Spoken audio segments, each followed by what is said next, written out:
You know, they have a word. It sort of became old-fashioned. It's called a nationalist. And I say, really, we're not supposed to use that word. You know what I am? I'm a nationalist, okay? I'm a nationalist. Nationalist. Nothing else. Use that word.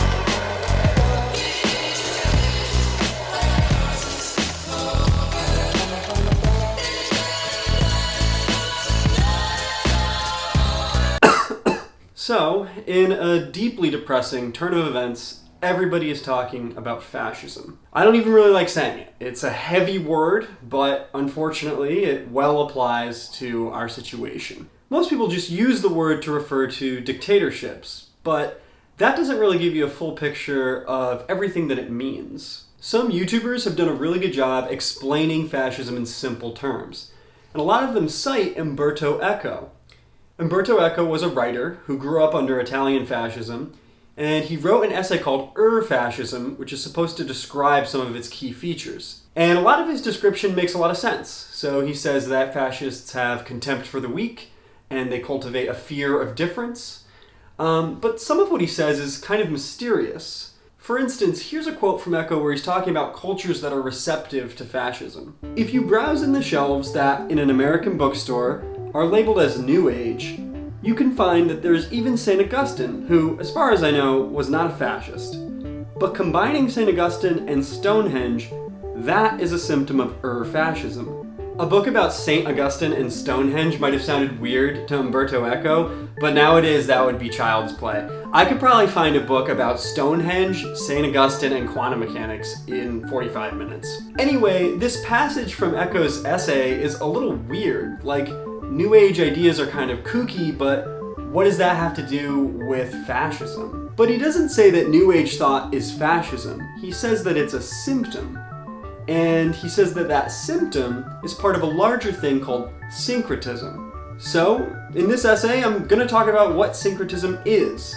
And along the way, we're going to talk about how propaganda affects public discourse, and how fascism interfaces with spirituality. Things are going to get kind of depressing, so we're going to also play some smooth jazz.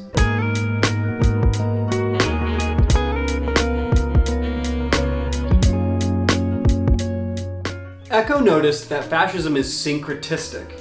That means that it glues together different belief and value systems. Now that should sound weird to you because fascism isn't pluralistic. Like, a fascist society wouldn't allow for the peaceful coexistence of different viewpoints. Alright, so why does fascism glue different belief and value systems together? Well, one reason is that the master race needs to be constructed. So Richard Spencer talks about how he wants a white, pan-European ethno-state. There's no clear reason why all European cultures should somehow go together. So Richard Spencer needs to construct a reason himself. After all, at least in America, immigrants from Ireland, Italy, and Hungary were not automatically considered white.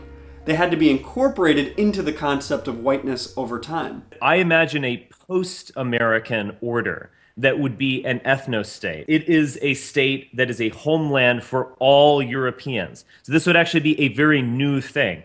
The people who defined the United States were primarily Anglo-Protestants. After the Civil War, I think the United States became more of a European country. The idea of a melting pot is fundamentally a European melting pot, and it was often described explicitly as such. What's implied is that there are some people that are other. I want to hear a little bit about your views about Jews. Are Jews white? No, Jews are not white. Jews are Jews. And if we define white as European, even Eastern Hanukkah, European Ashkenazi Jews who are from Europe, as you're saying, they're also not white. No. So here's what Eco says when he's talking about constructing a fascist culture. This new culture had to be syncretistic. Syncretism is not only, as the dictionary says, the combination of different forms of belief or practice. Such a combination must tolerate contradictions. Each of the original messages contain a sliver of wisdom, and whenever they seem to say different or incompatible things, it is only because all are alluding, allegorically, to the same primeval truth. As a consequence, There can be no advancement of learning. No advancement of learning. So it's not going to be a myriad of viewpoints, it's going to be one mega viewpoint that can't be questioned. So modern day fascism is trying to combine these European ethnicities into one movement. But they combine other things too, so they also combine political views. Kind of like if someone on the far right were running for president and said that the government would cover everybody's health care, even though they had no intention of doing that, and in fact intend to do the exact opposite. Universal health care. I am going to take care of everybody. I don't care if it costs me votes or not. Who pays for it? The government's going to pay for it, but we're going to save so much money on the other side. So syncretism means combining beliefs, values, and practices. That means cultures and political views, but it could also mean religions or popular ideas. It's relevant to fascism because fascists combine cultures into their movement, excluding others in the process. It's also relevant because fascism tends to co-opt things for its own purposes. So that's what syncretism is. The next thing we're going to talk about is spirituality. I'm hoping we can go for a little bit more of an upbeat title card to really, you know...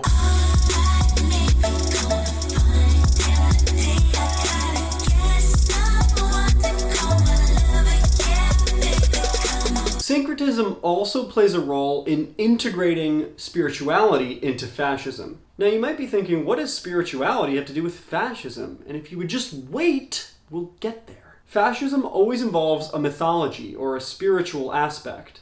And this is because fascism is about the rebirth of the national spirit, which has since declined from a former glory because of invaders and degenerates. This is often expressed in a deeply personal way because people are taught by fascists that they'll find fulfillment in this cultural movement. Now, I don't know if you've noticed this, but it's very difficult to convince people to believe things. Arguments and citing facts don't usually work. You're usually better off appealing to somebody's own values. So, like, if someone were trying to convince you to become vegan, they might say, "But you love animals so much. Are you sure you really want to eat meat?" So, cleverly, fascism tries to appeal to people's spiritual beliefs. There's a new Netflix documentary called The Family, which is all about how Christianity was contorted by this cult-like group in kind of a fascist way. This YouTuber, Damon Garcia, has a great video on this topic. You should check it out. He's a leftist Christian, which should be a bigger thing. A lot of evangelical theology, a lot of fundamentalist theology.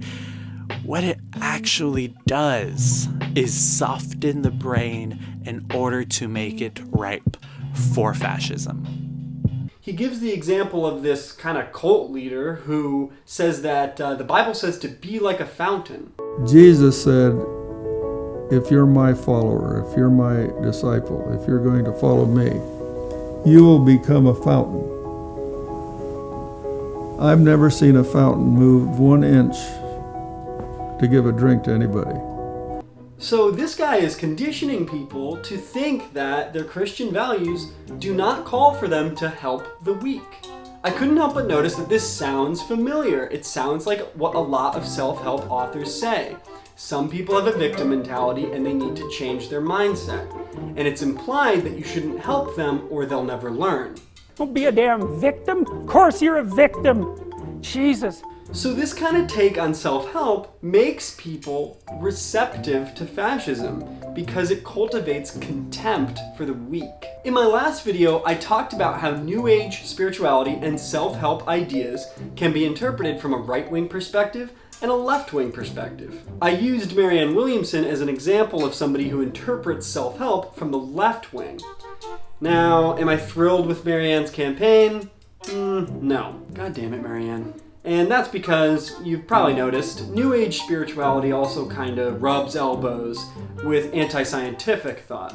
Anyway, there's a world of difference between the good interpretation and the bad interpretation of this stuff. You might be thinking, okay, sure, there's good takes on spirituality and bad ones. We'll just avoid the bad ones and be done with it.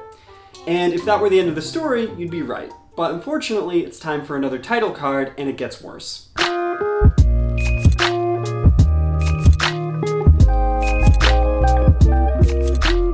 So let's focus on that concept of trying to change somebody's mind by appealing to their values. When that's done on a mass scale, it might be called propaganda. And you've probably seen propaganda posters. You've probably seen communist ones, Nazi ones, or American ones, like this one for army recruitment. We often think of propaganda as a tool for recruitment, but not all propaganda is trying to get you to do a specific thing or believe some idea. Some propaganda is trying to get you to believe nothing at all.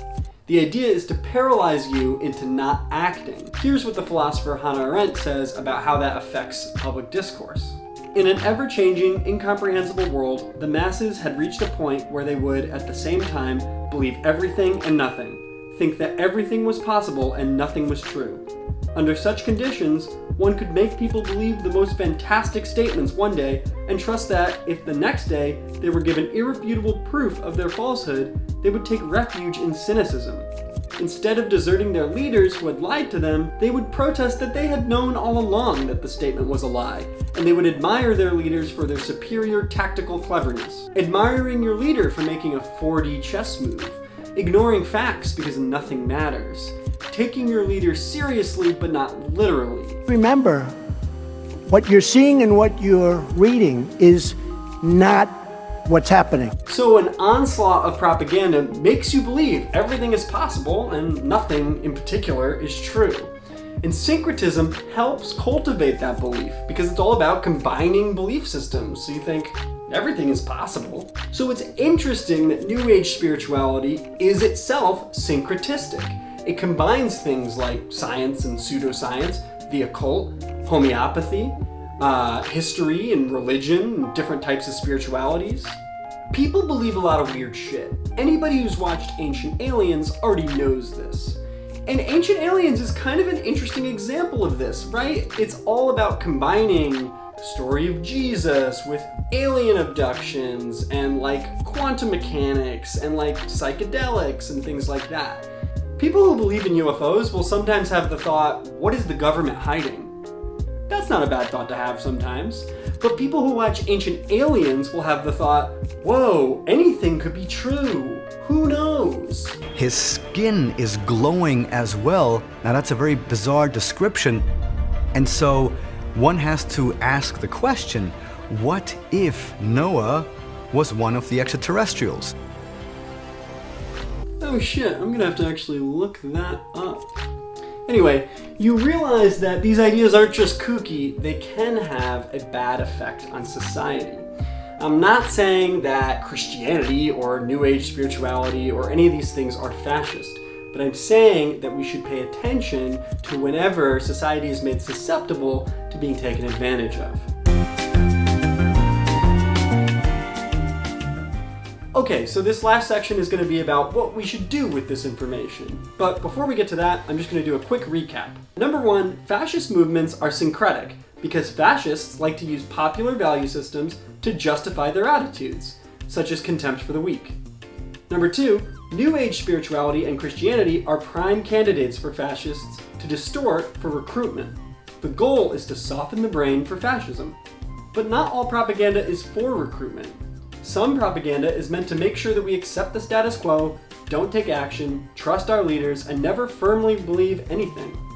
Pop culture phenomena like New Age spirituality and Ancient Aliens are syncretistic, and they can create a useful environment for fascists because they produce the feeling that everything is possible. You can take it the way you want. And nothing is true. But you stand by that claim about him? I don't stand by anything. It's not totally clear how to combat this stuff in a productive way.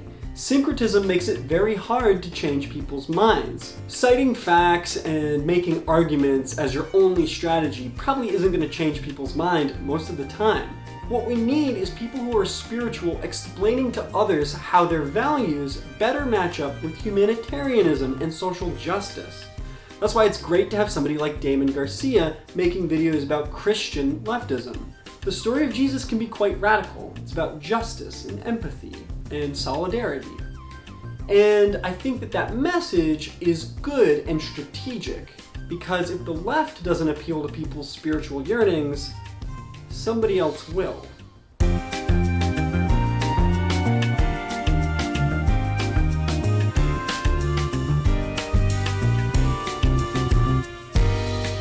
Thanks for joining me for another video.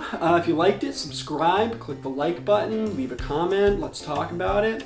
I think I've pretty much exhausted all I have to say about New Age spirituality, so if you've got any other ideas for me, send them my way. Thanks very much.